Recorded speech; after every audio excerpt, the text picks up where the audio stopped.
Well, good afternoon, everyone, and welcome to our lockdown webinar series number 1 in 2021. Who would have thought that I would be talking about lockdown webinar series?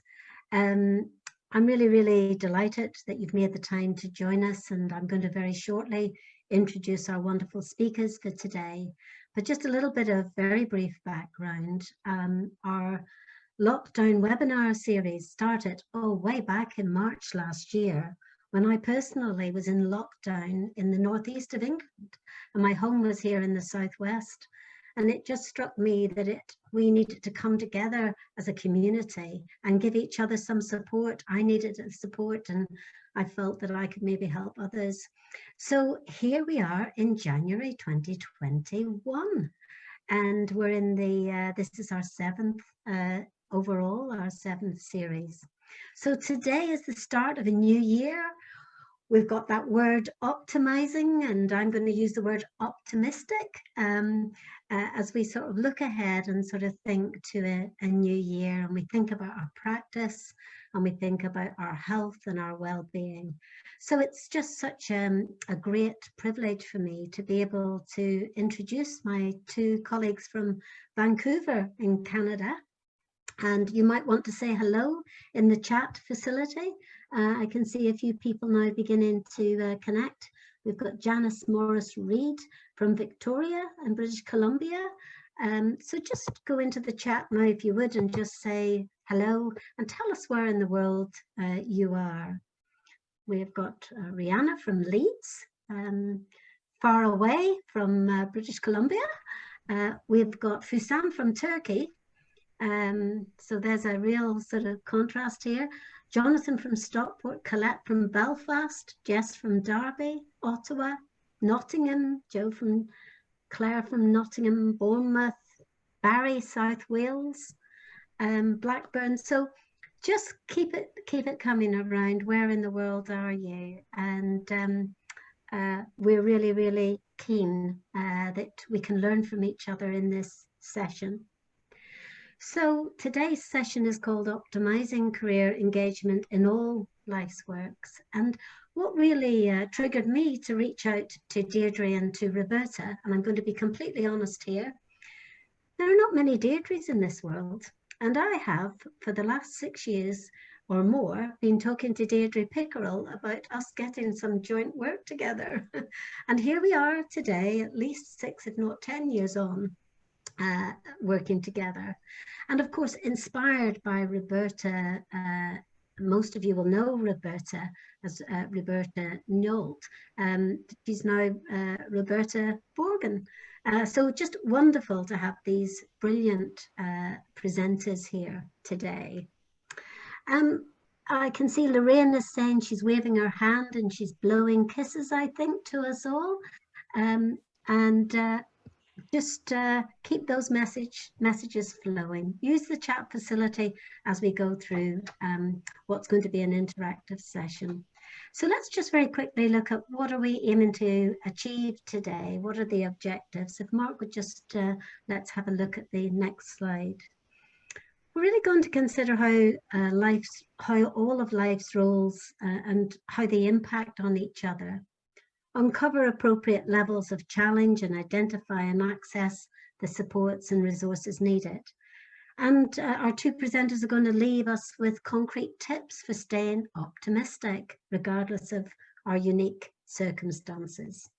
So just briefly by way of introduction, and this in no way covers all of their resume, but just by way of introduction, we have Dr. Deirdre Pickerell, who is Dean of Student Success at Yorkville University and Toronto Film School. So it's both Yorkville University, Toronto Film School. And Deirdre is a writer, she's a project developer, she's a coach, and she'll say a few words about herself at the beginning of the presentation. And Roberta, well, Roberta's president of the LiveCareerChat Strategies Ltd. She's also a project manager for the Canadian Career Development Foundation. She's president of the Counsellor Educators Canadian Counselling and Psychotherapy Association, and indeed performs many other roles. So I just would like to thank our presenters and to hand over to them. I'll stop sharing my screen and allow them to get their presentations up. Just while we're doing that little swap over, maybe in the chat facility, just tell us, how are you feeling today, right now? How are you feeling about working from home? Just give us a few ideas of what your mood is today, working from home. Snowed in, says Natalie. Sounds lovely. Catherine's really enjoying it. Janet feels that she misses the face-to-face.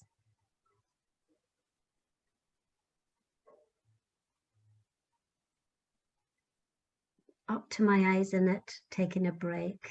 We'll be looking at all your comments sort of later on. Snow seems to be featuring very heavily here in this conversation. Chat. So I think I should maybe just stop now and hand over to our brilliant presenters. Thank you. All right, thanks so much, Deirdre. Can you see my screen? Can you see that just to make sure? Yes. Lovely. Okay. So welcome everybody and greetings. As Deirdre mentioned, Roberta and I are just outside. Well, actually, Roberta's right in Vancouver, and I'm just right outside, where it is just after 8 a.m. for us, and we appreciate that it's you know, from wherever in the world you are and whatever time it is. We're very thankful that we didn't have to be online any earlier. So we're very much looking forward to this session. Absolutely thrilled to be asked. As Deirdre mentioned, anytime I find another Deirdre in the world and have one that is such a lovely person, inspiration and kindred spirit and in the same industry that I do, I just kind of follow Deirdre around. Whatever she asks me to do, I do. Actually, Roberta's the same way. Whatever Roberta asks me to do, I tend to do. So lovely having this colleagues. So as mentioned, Roberta and I are going to talk about optimizing engagement across life roles. We've got quite a few slides today, and we're actually going to use Mentimeter to really get you to engage, and you'll see this live on screen. Lots of you have probably seen this before. And so at any point, you'll need your computer with or a mobile or tablet or something that you can access the internet, and I'll show you that in just a sec. Roberta, did you have anything you wanted to say before we get right into gear? The only thing is I need to correct that I'm not president of CCPA, because there's people online that will debate that.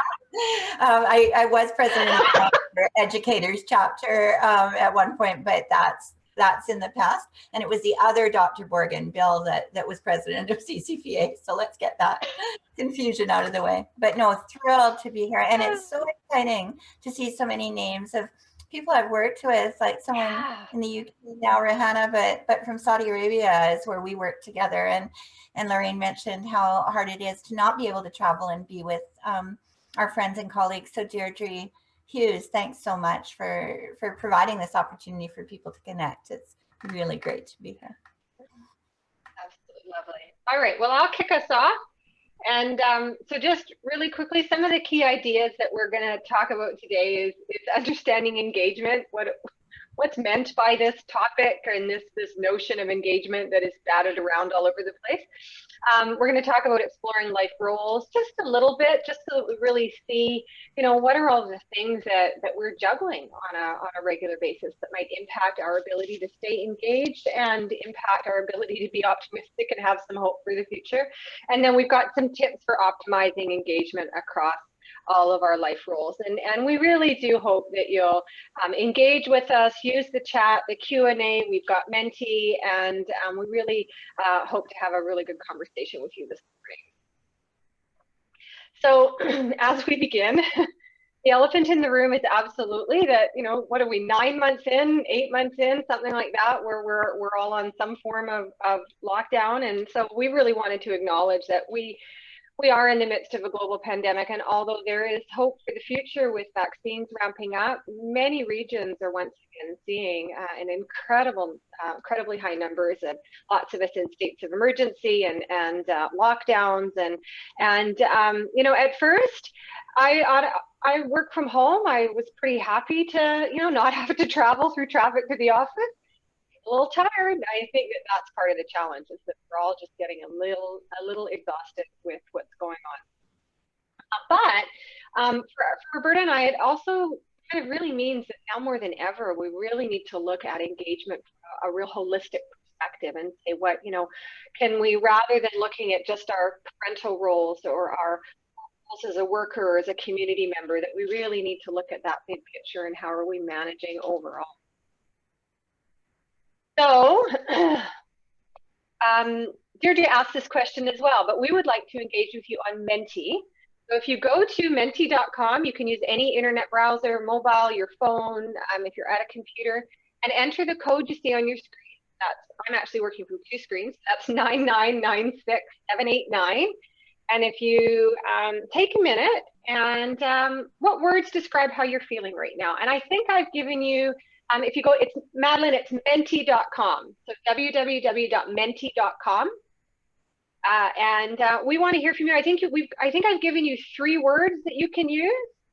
And it'll slowly start to populate the screen. If you've seen this before, it's pretty cool.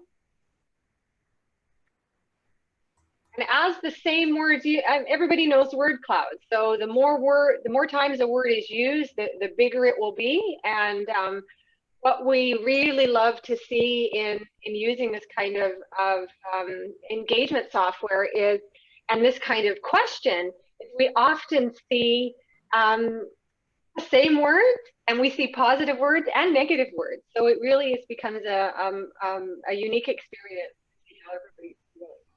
And I see that we started with motivated being pretty big, but overwhelmed and tired seems to have taken over. We'll just let that play out. Overloaded is quite big as well, and that really is going to tie in with this multiplicity of life roles that we're trying to juggle now. Yeah. Motivated is hanging in We've there. got some happy. It's hanging in there. I'm seeing happy. Challenged. And challenged isn't necessarily a bad thing. Okay, Eve, the code is 9996789. You should hopefully see it at the top of your slide. Tired still seems to be hanging in there. So does overwhelmed. But we're seeing lucky. We're seeing some positive words there. Curious. I just did this with my grad students yesterday, and interestingly, tired was really big for them as well. So it's the first day back after break. And I've been doing this throughout the pandemic. At the beginning of my class, this is my 3rd term now, and tired wasn't there in the beginning. And so Deirdre, as you said in your introduction, it's wearing on people, and that is the overwhelming feeling right now. Yeah. Okay. We could probably watch this grow and change and evolve, but I'm going to move us along. And we're happy to share the PowerPoint after if anybody's interested. And what's really neat about this tool is we can export it and you'll see these results. So for this slide, rather than just having the question, you'll actually have kind of the final word cloud that is appearing here. So let's move on and just talk just for a minute about engagement. And this is actually something that's been quite fascinating for me. It was, I did a lot of work around engagement as a focus of my doctoral research.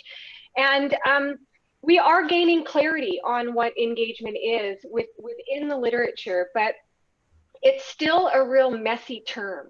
And so how it's defined is often based on the organization or the particular set of researchers.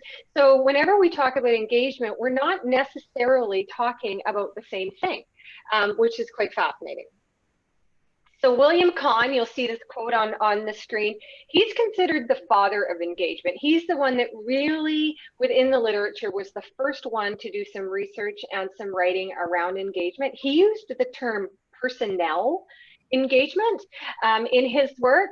So I would say that in the work that Roberta and I do around career engagement, it's probably the closest, because he's trying to look broader, but it still was within, as you can see, this work role. And so that's something that I think a bit unique about the work that Roberta and I do is a lot of the other work around engagement is really focusing on that work role. So if you will, it's kind of one of the many hats that we wear, and we really want you to think broadly about all of the roles that you're involved in. So as you can see, it's people able to express themselves physically, cognitively, and emotionally during their role. Now, Chuck did a really interesting kind of and very expansive review of the literature to look at what is engagement and categorized it under 4 themes. And so one of those was this need satisfying, which really relates to that role performance. One of them was this burnout antithesis, so the opposite of engagement. So they're not really looking at engagement, they're really looking at burnout. And the other one was satisfaction engagement, and that really is looking at kind of job resources. What do you have access to? So that's another kind of bundle of work that's being done around this notion of engagement. And there's one that's kind of multidimensional. It's really considering cognitive, behavioral, and emotional factors related to the job and the organization. But all of these really are embedded within work. Embedded within employee engagement is probably the most popular term that we see within the literature. And so it's really focused on that employee role. The Gallup organization probably has the most expansive and the most popular measure of employee engagement. And their key metric, interestingly, is your relationship with your direct supervisor. And how it is a really strong indicator of whether or not you're likely to be engaged as an employee. And of course, Roberta and I are much more interested in this holistic approach, and we really wanted to look at engagement kind of from a different lens. And I'm going to turn it over to Roberta to talk about our model. She's going to trust me to advance the PowerPoint. I remain in control. Such trust in you, Deirdre. So with our career engagement model, the first thing you'll probably notice is the traffic light colors, and that's intentional. We want the green zone to be go, it's engaged, it's where we want to be. But recognizing that we don't just get engaged and stay there. In fact, moment by moment, we can be bumped in and out of engagement. I probably yesterday alone was from, completely overwhelmed to feeling completely underutilized, like just sort of bebopping around. So what we have identified is that if you're in that yellow zone, if you're just like yellow, green, yellow, orange, you're just slightly moving out of engagement, way easier to get back into engagement from there. Those small adjustments are easier to make. But if you keep going without checking into what's wrong, then you're going to be overwhelmed. And when you're overwhelmed, it's hard to sit back and reflect and, take time to put things in place that you need to. So eventually you'll get overly overwhelmed, more overwhelmed, and you'll end up disengaged. On the other end, if you're feeling underutilized, if you feel bored, you're not contributing what you could contribute, if that carries on too long, that also leads to disengagement. The interesting thing about this model, and we still haven't found someone to do the 3D version of it, so if you're out there, let us know. But if you were to fold it like a cylinder and put disengaged on disengaged, that's the same place. If you're fully disengaged, it looks the same, whether you got there from being overwhelmed or underutilized. These are, the times that you just can't get yourself motivated to do anything. But you may have got there from being burned out, as Deirdre was talking about in some of the engagement literature. Or you may have got there from rusting out, from being bored, from being underutilized. And so why it's important for us as individuals, but also as counselors and career practitioners to understand is that the fix for our clients and ourselves is dramatically different if you got there from being underutilized or overwhelmed. You don't want to give an overwhelmed person more challenge. The other thing about this model, and we'll go into more detail in a couple of minutes, but you'll notice that it's an alignment of challenge and capacity. So we wanted a model that would work with people that were even, quite low functioning. So I had a specific individual that I just love dearly with Down syndrome in mind. And so lower capacity, but could be fully engaged if you came up with the right level of challenge. You could be very excited about work or other activities in life. I also had literally a nuclear physicist friend of mine in mind. And so I needed something that wouldn't top out, where someone, could have very high challenge and very high capacity and still remain engaged. As Deirdre mentioned, we've, as we started working with the model, we were originally thinking of career engagement and trying to pull out of the work, I'm sorry, I'm just seeing something in chat, but I'll go back to it. I was just, when we were working with it, we were thinking about engagement in the workplace, but wanted something that would carry across organizations in periods of downsizing or mergers and acquisitions. We wanted to know if people could be engaged in their careers rather than just with their organization. But as we started to use the model internationally, people were saying, well, that's student engagement, that's retirement engagement. In essence, that's life engagement. And so that's what's brought us to where we are today. The other feature I'll mention while we've got the model up is the dotted line in the middle. And that's borrowed more from Vygotsky's zone of proximal development, like recognizing that there's a zone, there's not a, one line or a single place where we're engaged, but there's a whole zone. And if we could illustrate it better, that line would be even more jagged. As I mentioned, in a single day, in a single hour, depending on what phone call you get or what email you get, you can be bumped out of engagement to being overwhelmed or underutilized. So in general, that's the model we're going to keep referring back to. And we've got some tips that go beyond career and look at other life roles. I'll just pause for a second and look at the chat. Roberta, it's just about flow. Would you mind talking Absolutely. about flow just for a minute? Sure. So when we originally developed this model, actually it was on a bumpy plane ride where we were just looking for a distraction. And we had just been presenting to an HR group and talking about Csikszentmihalyi's model. I used Csikszentmihalyi's work in my master's thesis. And the thing about his model is he looks at challenge and skills. Now, I understand in recent work, he's expanded it a little bit. I, have no idea if it's been expanded in reaction to what we've done or not.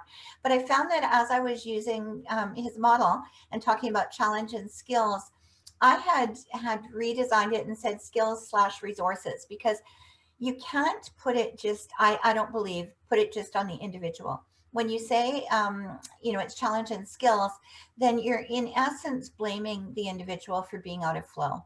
And we're saying, just develop some more skills and everything will be fine. But in our experience, the organization, I was working in the 90s in the midst of downsizing. And so when you had a team of 10 to do a job and you were in flow with that job, it's a lot harder to stay in flow when your team is cut to 5. So what was happening is the capacity was reduced externally, contextually, at the organizational level, and that impacted an individual's experience of flow. Similarly, when projects were canceled or people were just putting in time waiting for retirement, they had high capacity, but they didn't have the challenging projects to work on. And so the capacity and challenge changes were not just due to the individual. At one point, Deirdre and I had probably the most unusual team building activity ever. We managed to have a car accident with our entire project team in the car, and we all got concussions. And so you can imagine that, when the mental capacity of a project team in an organization is decreased, then everything felt more overwhelming and more challenging. It took longer for us to do things.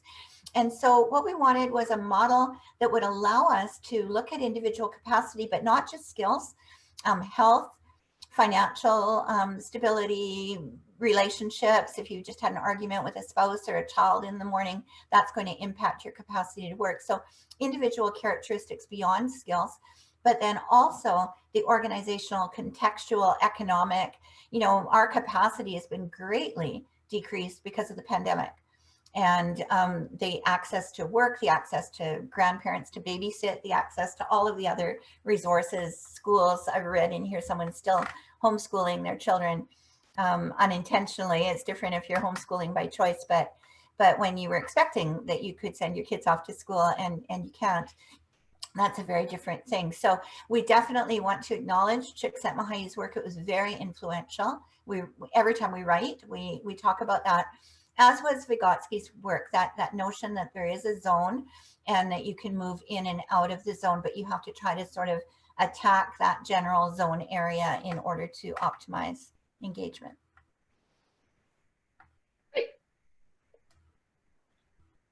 So as you can see here, we could have someone who is underutilized, counting Post-it notes, or someone who's overwhelmed with so many things to do that they can't even see where to start. And interestingly, in our research, the other person that I talked about was Csikszentmihalyi, and someone has posted a link above to his work. So when we started to do some research, we were originally using a assessment tool that we developed, and in theory, it was a good tool. But what we were finding is some people were concurrently overwhelmed and underutilized, and so their scores were in essence canceling each other out, and they were showing up as engaged. And when we were talking to them, we knew for sure they weren't engaged, but it was just this numerical mess when our lives can have multiple things going on. So, and a quick example from the work world would be professional immigrants are often underutilized in terms of being able to use their professional skills in a similar way, but overwhelmed in terms of settlement issues, language issues, trying to get their family organized. And so those experiences can be going on concurrently in different life roles, or even within the same life roles. You could be overwhelmed by the number of tasks that you have to do at work, but underutilized in terms of the value or the motivation of doing those tasks. They could feel like busy work. So busy work can be overwhelming, but is also going to leave you feeling underutilized. So it's really important for us to recognize that this goes on, it goes on concurrently. Someone is asking, what are your thoughts on engagement for people who have portfolio careers? Lorraine, I've found for me, that's been what's kept me engaged. The fact that within the period of a single day, you know, here I'm a speaker, and then I'm going to move from here into being a counselor, and then I'm going to move from there into being an educator, and then I'm a journal reviewer, and then I'm writing. And so within a day, I'm able to move to multiple activities, and that really is allowing me to fully use my capacity and to have many different challenges in my life. So for me, it's worked really well. So when we have done some research and factor analysis on the model, challenge is fairly consistent. It breaks down into motivating work and meaningful opportunities. So people want to know that what they do matters. And that's in any life role. We want to know, you know, I'm motivated to do housework if there's a purpose for it, if I can, and I can get that satisfaction from it. But if it feels like, you know, I'm doing it just because it's a day of the week you're supposed to do it and it doesn't really need doing, then it's not very motivating. People also find challenge in meaningful opportunities. So you can make work motivating through gamification sometimes. It doesn't necessarily have to be life-changing work that matters. You can make it motivating by setting, you know, timelines or, you know, bonus kinds of things. But the meaning, does your work matter, is a different thing. And the two of them together contribute to challenge. Capacity in various groups that we've worked with has broken down into different things, but generally we could look at them as resources. Do you have the resources to do what you need to do and want to do?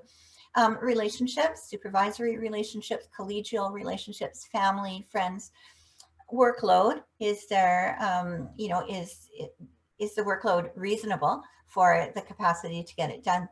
Also focusing on well-being, and then fit and alignment with who you are, between who you are as an individual and the organization or the context that you are living life out in. So if we just look at this really briefly, you could see in a lockdown that people had really motivating projects that were put on hold. Like some of our projects were put on hold for 6 months, 8 months, 10 months, that would have been really wonderful, but we couldn't proceed with. From a capacity perspective, people lost access to their offices. My husband couldn't go to his office at the university for, I think it was 7 months before he was allowed in the door. And so he walked away from his desk one Friday, thinking he would be back there Monday, and didn't have access to the physical things that were in the building. In terms of relationships, we know how dynamic those can be. And people lost their access to work relationships, to community relationships, to friends, to people that they would normally travel to see, people that they would collaborate with at conferences, family that might be ill in another country that they couldn't travel to. So you can see how capacity has really impacted engagement, not just at work, but in many, many life roles at the moment. I'd add to that, Roberta, that this is where I think the influence of our long history in career development and career counseling really started. You know, it has really made this a different approach than what we see in a lot of the engagement literature, because things like values alignment and fit, and you know, how are our relationships, and you know, all of those things were really influenced by, you know, our work as career counselors, and those important factors Rahana has talked about, you know, personality type and styles, and you know, that was a real influence as we were looking at this model, and some of the things that employee engagement just wasn't really considering, which seemed so fundamental, you know, through the work that we've done in career. So we have another Menti for you, just really quick. I'm conscious of time. So in considering your current state of challenge and capacity, where do you most find yourself? So again, it's menti.com. You may have kept your browser open, and the slides will just follow along. And there's that. I can put it in the chat again if needed. And there's that code. The code is 99789. Okay, there it comes. I know depending on the type of screen you're looking at, that might be a little bit cut off for you. So there it is in the chat. And again, with this Menti, this is what we love about why we use Mentimeters so much. We really can start to see from our participants how they are, you know, where you're feeling right now. And it's all, you know, live, depending on how quickly you can work your fingers to get to Menti and get your code in. And I have to tell you that I saw this same curve yesterday with 2 groups of grad students, and I've never seen this curve before. So it's really interesting that across groups right now, across geography, across the world, people are on the full spectrum of engagement, and you know, almost equally distributed. And so it's something I think for all of us to be aware of, that the current situation that we found ourselves in has really split or differentiated people's experiences. We talk about, you know, all going through the same thing together, but we are in such different boats, as one of the quotes says, and this really illustrates it. Yeah, absolutely. Okay, so Roberta, I'm going to turn it to you for exploring our life roles. You want to just go right to the Menti, the next Menti? Go next to the Mentimeter, because what we want to do now is start talking about the different roles that you're currently juggling. So be as creative as you want in naming them, but think about all of the roles right now that are occupying your mental energy, your time, that you are trying to deal with. So, you know, for many of us, work would be one of them. But there probably are many, many other roles that you're looking at. And I had to give Menti a figure, so everybody has 8. I just picked a random what number that I thought might be high enough to give you a lot of flexibility in terms of how many roles might be juggling. ways. So we're seeing employee and parent quite a bit, breadwinner, mother, child, the role of studying or being a student.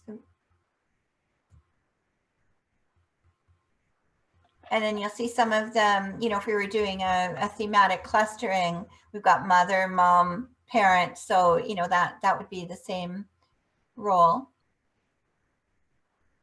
Daughter, child would be the same role. Parent to older children.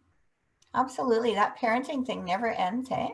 I remember thinking, oh, if I just get them to 19 or 21, 40, still. It's also really nice to see friend. Like, it just seems to be continuing to revolve around friend, and that is such an important role that I'm not sure sometimes we think enough about. I can certainly personally, so I get a message suddenly from a friend, and I think, oh, when was the last time we actually had it? And so it's nice to see that there. The tiny roles that we can't even see on the screen, but when you get the final version, you'll be able to read them as well.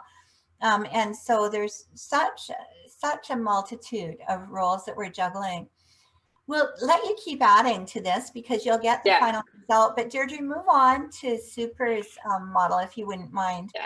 Because many of you will be familiar with Super's Life Career Rainbow. And what he did was clustered roles. Again, thinking more about the time where people live their roles, maybe in a neater you know, time frame. But he talked about your role as a child, and we've seen that come up as a student, as a leisurite, and so your role to be doing things for fun. As a citizen, your responsibilities to your community and you know, leadership in the world that we are part of. As a worker, as a parent, as a spouse, and as a homemaker. And so some of you, the roles that you listed would fit into these different parts of the rainbow. Some of them might not, and that doesn't matter. What's important is that you recognize what Super would have called the salience of your roles at a different point in time. So my role as a mom has been really, really important to me since the moment I first thought about becoming pregnant. So my role as a mom, the importance of it, the value I hold into parenting hasn't really changed over the years, but my time involvement in my role as a parent has changed dramatically over the years. When my children were very, very tiny, I gave up my career and worked at home. I gave up my external work and my career became mothering for a number of years. And so that parent role took on, like, it would have ballooned in terms of the space in my life it was taking up. At a later stage in my career, I, you know, rarely saw my children. In one case, one of them was living in another country. We stayed in touch in various ways. I valued them. It was an important role for me, but it was not a role that took very much of my time, a time commitment. So we need to look at that, I think, as we move through the rest of this presentation, that sometimes we have to make choices about roles that are important to us, that we highly value, but aren't going to be given as much of our time right now. And I developed a tool with a colleague when I was in university, a weekly life role priority sheet that really helped us look at, we can't be all things to all people every day. And so how do we give the time, allocate the time we need to different roles in our life? And part of what leads to us feeling overwhelmed is trying to be all things to all people all the time. And it's just not sustainable. Okay, thanks, Roberta. So now we want to just quickly, for the last, you know, kind of 10, 15 minutes or so, move through some tips. We actually have a tip sheet that we will send to Deirdre, and she can share that with everyone here. And these really are tips for optimizing engagement across all of your life roles. But just before I delve into that, I really want to just, again, kind of link us back to this notion of being really holistic and looking at our engagement overall from that individual perspective. There's an element that's our responsibility, but there's going to be external factors that are going to influence and have you know, influence our ability to be engaged. So things like our community, the other people in our roles, our work, all of those sorts of things. And then there's this system. So how do we create within our systems? This is where we can look at things at a big picture policy level, so that we're giving people opportunities to make it a little bit easier to be engaged, because we recognize, we have employers, for example, that recognize, you know, the different components of engagement and how people might be engaged. They recognize and honor the fact that, you know, we might have parents with sick children and elderly parents being taken care of, and all of those sorts of things. And I think this pandemic has really given us an opportunity to see where our systems have quite failed us in that regard, with expectations that we can put two parents in a, you know, in a condo homeschooling their kids and all trying to do their work all at the same time. It was just to make it happen, and we all recognized the global pandemic, what needed to happen, but were our systems really set up to make that feasible? So our first tip is, you know, we've just talked about it. It's so important to get clear on all of your life roles and really think about all of those hats that you're wearing, all of those roles that you're juggling. How, as Roberta mentioned, and with Super's work, what's the salience of each of those roles at any given time, and can you give yourself permission? And that's really what it is, to set some of those aside, or to make them less important at any given time. As Roberta mentioned, if you're going to try to be all things to all people in any given moment, it's going to be completely overwhelming. But we also have to be able to set those roles aside without carrying the guilt. If you're going to carry the guilt, you might as well carry the role. So you really have to give yourself permission to decide what can have a little bit less of your time in any given moment. So I think we've talked about this tip a lot, and that really is the notion of consider your overall sense of engagement. This is looking at the big picture. This is taking a holistic look, if you will, across all your life roles in your context. Are you generally feeling slightly off? Are you generally feeling a little bit more burned out and anxious and overwhelmed? Are you generally feeling like overall I'm a bit underutilized and I'm kind of bored? Or overall, are you feeling, you know, that things are pretty good? And then make it a habit to periodically check in with yourself and really have that kind of moment of breath of how am I doing overall when it comes to my engagement. Then the next tip is recognize when there is too much or too little challenge. You can see our little fish, rather than going from the bowl on the far left and making this grand leap. He took his time and you know, just didn't make it too hard for himself. So that notion, if you think back to our model and the green zone, optimal engagement really is realized through this dynamic interaction of challenge and capacity. As your challenge increases, as things get, you know, much more exciting and harder and all of those sorts of things, you really need to have the capacity in order to rise to the occasion, if you will. And that works in the other way as well. If, you know, as things, we've gone into lockdown, we're perhaps not doing as many projects, and you've got all of this capacity to give, then you might find that you're feeling a little bit underutilized and bored. So just remember that overall, too much or too little challenge, or things getting too complicated and too hard and too overwhelming, and then when is there kind of not enough. Combined with that, we really need to recognize what's in your capacity to give and when to access external resources. So each role you're juggling will require things from you: your time, your energy, maybe money, specific tasks that you have to accomplish, and each of these will draw on your individual capacity and the other resources you have access to. And that's, as Roberta mentioned earlier, where there's a big difference between our model and Csikszentmihalyi's flow. That notion of skill, because sometimes we think, well, I have to go develop more skills, or if I was more skilled at doing X, but oftentimes it isn't skill. It really is what we can access and what our organizations and our communities, the supports that we're able to get. So before you agree on that exciting new project, I'm bad for this, hey, that sounds like a great idea, make sure that you have the capacity to be successful. And in previous research, Roberta and I noticed that in some cases, this was on dual career couples, it feels like 100 years ago now, Roberta, we really noticed that one strategy for many dual career couples were to hire help hire housekeepers, hire cooks, hire that sort of stuff. But for some, that they did that, and that was a solution for them for sure, but they also then found themselves managing staff. So, you know, I have to, when are they coming? All of those sorts of pieces. So there was absolutely that trade-off. So just know what's in your capacity to give. And then it's really important, and this really kind of surfaced as part of my doctoral work, looking at that notion of, can we be concurrently overwhelmed and underutilized? And yes, you absolutely can, because if you look at your roles, some roles will be completely overwhelming. For some people, for example, right now, their work role isn't as busy as it used to be. But man, now that I'm a parent and I'm homeschooling and I've got my kids and trying to support them and their teachers as we're trying to do all of this Zoom schooling, all of a sudden they might be feeling a little underutilized from a work perspective in that role, but holy smokes, that parent role is just, you know, shining really brightly and being really overwhelming, because not only is being a parent, but they're also their child's teachers, and could be multiple children across multiple grades. So I can't even imagine. If you're doing that right now, you are absolutely my hero.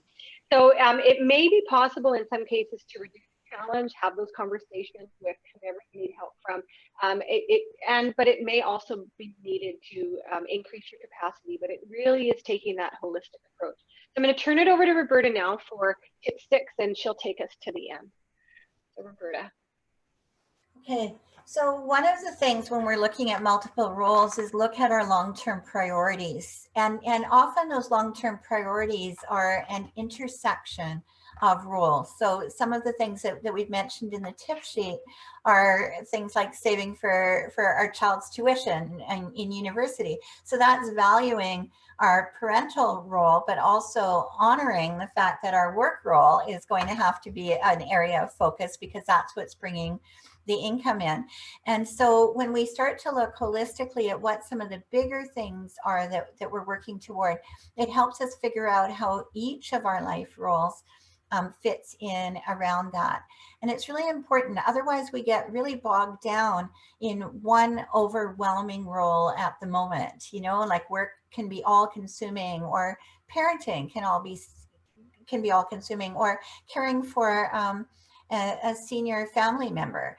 And so when we look at how our energy in one of those roles is impacting our bigger priorities. So in my case, a lot of my friends we're all grandparents, and they've chosen to give up their careers to babysit their grandchildren. In my family, my career is the highest earning career. And so it makes actually more sense for the extended family for me to continue working, but to be paying for nannies and paying for housekeepers and paying for additional supports that allow the working moms in our family to be able to continue to keep working. And so every family is going to be a little bit different as they make those decisions, but it's looking at the bigger picture, the long-term priorities as you're making day-to-day decisions about how time is spent or how you're investing your energy.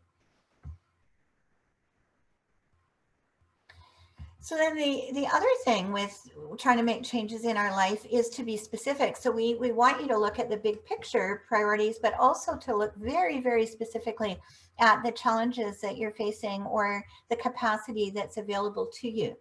And if I was feeling overwhelmed at work, for example, as many people were as they were switching to working online, then at a very specific level, getting higher speed internet could have made a significant difference on a day-to-day basis for how people were managing their work. Their work would have taken less time. It would have been less frustrating. It would have been less overwhelming. And so if we can actually drill down and figure out what is the area that we need support. If people are overwhelmed financially, then you talk to a financial advisor and they do work their magic with loan consolidation, and suddenly the money that people are earning would be enough to cover the bills and not be working overtime. And so it's accessing the specialists that are available to you. It's accessing the friends and family that are willing to help out but don't know how to help out unless you can give them a specific way to intervene. So people are, shopping for each other these days to protect, older family members from having to go into stores. So just look at the big picture to be sure that you're not overlooking roles, but then intervene at a very individual level. And then I think it's really important to remember that it's not all on us. Now, when in an area of lockdown, when we've lost access to a lot of our supports, it's more on us than it ever used to be. But when I was doing a keynote on this topic in Singapore a couple of years ago, I used the metaphor, it takes a village. And I think for sustainable engagement, to optimize engagement and to sustain it, it really does take interaction with other people. So think about who in your life are the supports that you can reach out to. How can you reach out to them? What can you delegate? What can you take on from somebody else that would be more manageable for you to do than them, freeing their energy up to do something else? So keeping in mind that it's not just an individual thing to sort of fix whatever is wrong, but there are lots of resources available to us in our communities, in our homes, in our families, in our workplaces that can help to make our day-to-day challenges more manageable. I'm moving through these quickly because I'm conscious of time and we really want to leave time for discussion with you. Recognizing that engagement is a very individual and a very personal experience. So you may have two people who seem very, very similar, doing the same job under the same circumstances, and one of them is highly engaged and the other isn't. And so what you want to do is drill down and recognize the differences that we bring in terms of capacity, the differences that we can handle and are interested in terms of what we find motivating, what we find meaningful. That engagement is going to be customized at a very, very personal level. And so we've used this model, or clients and students of ours have used this model in a variety of settings. But one of the stories that really jumps out at me was a nonverbal 65-year-old man who was all of a sudden seemed agitated at work. He was doing some, work in a community setting, not a lot, a few hours a week, but now was just not coping the way he used to. And so someone decided, oh, he's 65, it must be retirement age. So they retired him and pulled him off of the job. And that didn't help. Now he was, really, just sort of a couch potato, not engaging at all. And when they saw this model and thought about matching challenge and capacity, they realized that there'd been a small but subtle change at his workplace where they'd introduced a tool that he wasn't familiar with, and that had been overwhelming. The challenge had been too much for him. So by finding other work or other ways of him contributing in a meaningful way, he re-engaged, and he came back to his old self. So it wasn't about a magical age that you hit 65 and whether you have disabilities or not, it's retirement age, but it was really understanding what needed to shift in order to bring him back into that experience of full engagement. So I think that remembering that it's unique for us, what works for Deirdre doesn't work for me, and vice versa. We really need, when we're working with people and people in our family, to personalize this. And then finally, be kind to yourself. We've heard so many things about wellness during the pandemic, and we need to continue to hear that. Dr. Bonnie Henry, who's our health leader through this last several months, has been quoted often as saying, be kind and be safe. But this notion of kindness, when I was an associate dean at in a large counseling psychology program, we introduced a culture of kindness. And so I think that when we are taking this to a personal level, to recognize that we're not going to be fully engaged all the time. It's okay to feel overwhelmed. It's okay to feel underutilized. I was reading in the chat and someone said, oh yeah, I'll get back to your excellent resources, Deirdre. I'm pretty busy reading fiction right now. And so, you know, we need those distractions. We need those, you know, those moments of just being, and we also need to be caring for each other. When we get busy, when we get overwhelmed at work, we've got lots of responsibilities. We don't take the time even to meet our own, you know, health needs. And so sometimes it takes a, you know, a partner or a friend to say, you know, something's not right. Let's deal with it. So be kind to yourself, give yourself the time and the space you need, and look across all of your life roles for the solution, not trying to fix a problem of being disengaged by looking solely at the life role that you think that's happening in. When you're making changes, those changes are going to impact everything in your life system. And so you need to be strategic about how you're doing that. So what we wanted to do was open it up for questions. We have been pausing and responding to some of the questions within the chat, but I'm sure I've missed some of them because they scrolled by, and I'm only seeing a few at a time. Mark will grab some for us, I think.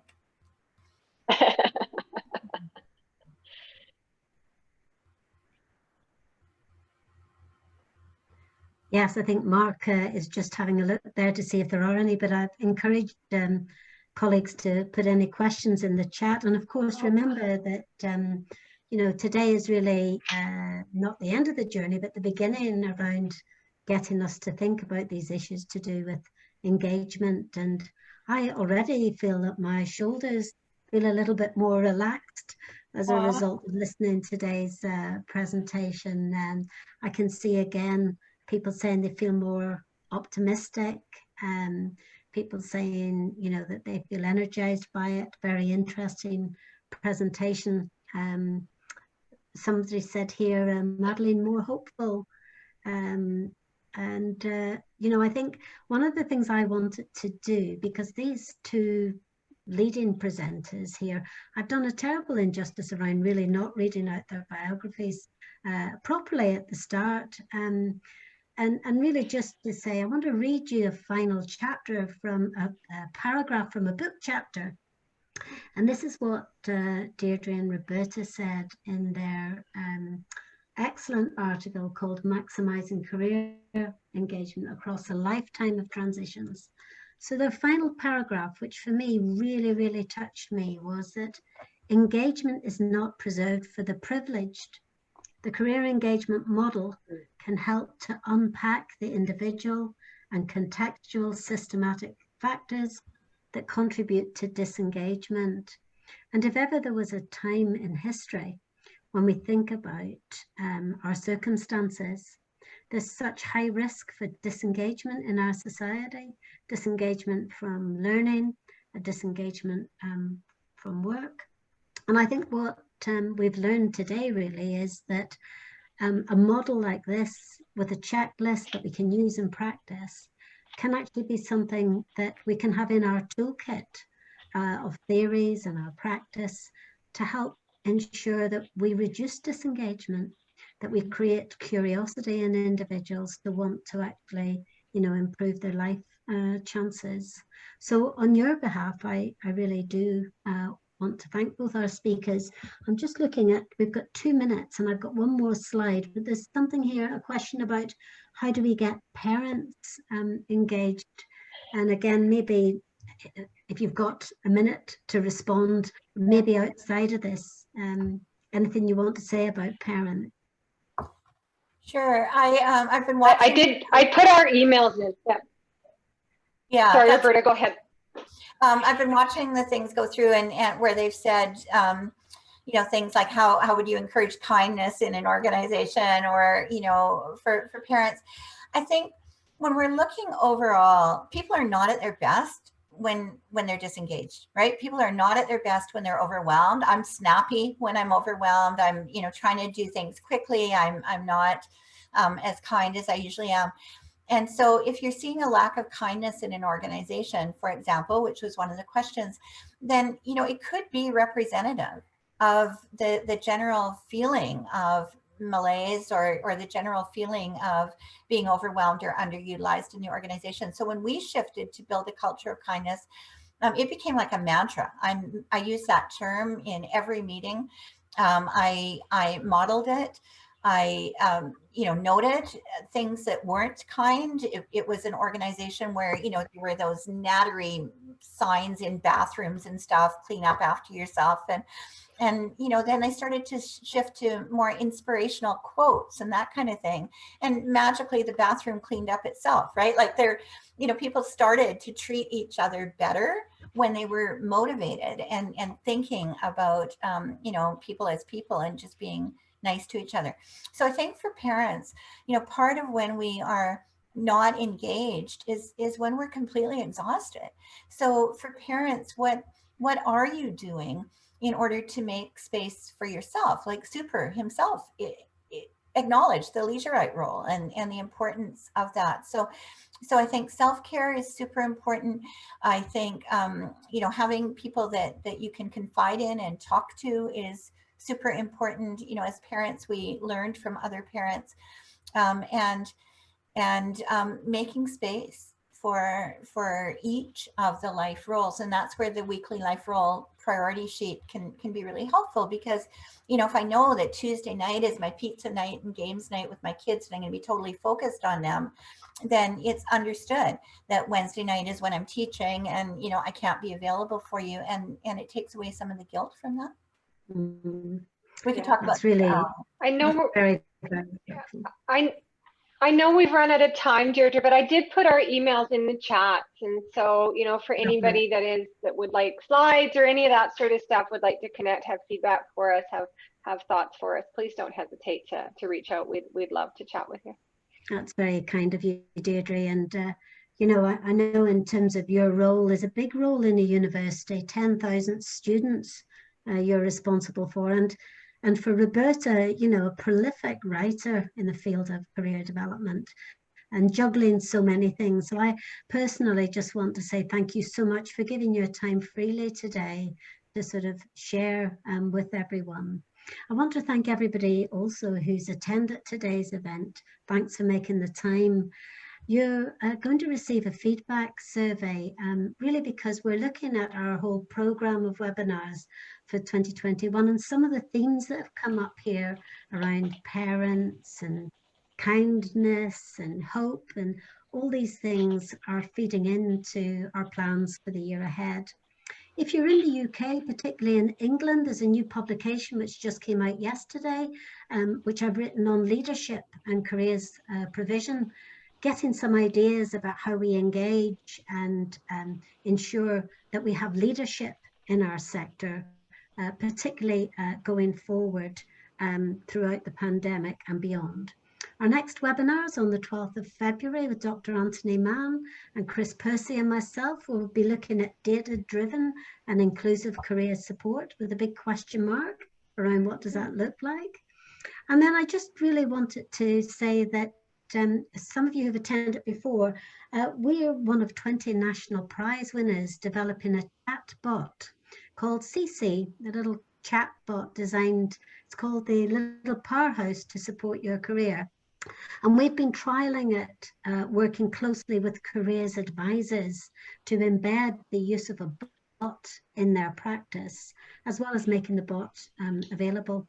So we are going to say a little bit more on that in the February webinar. But if the bot and that social technology theme speaks to you, then do contact me. We've got some blogs coming out and we're doing some really interesting work on that. And if you haven't signed up to our newsletter, you know, please do. So wherever you are in the world, I'm wishing you a rainbow. I hope that you can get that lovely sort of color in your life and that balance. And I thank you for all the support that you're giving to one another. And throughout this year, we will continue that community of support, particularly through our webinar series, but through many other means as well. So thank you. Look after yourselves and stay in touch. And thank you so much again to our wonderful speakers.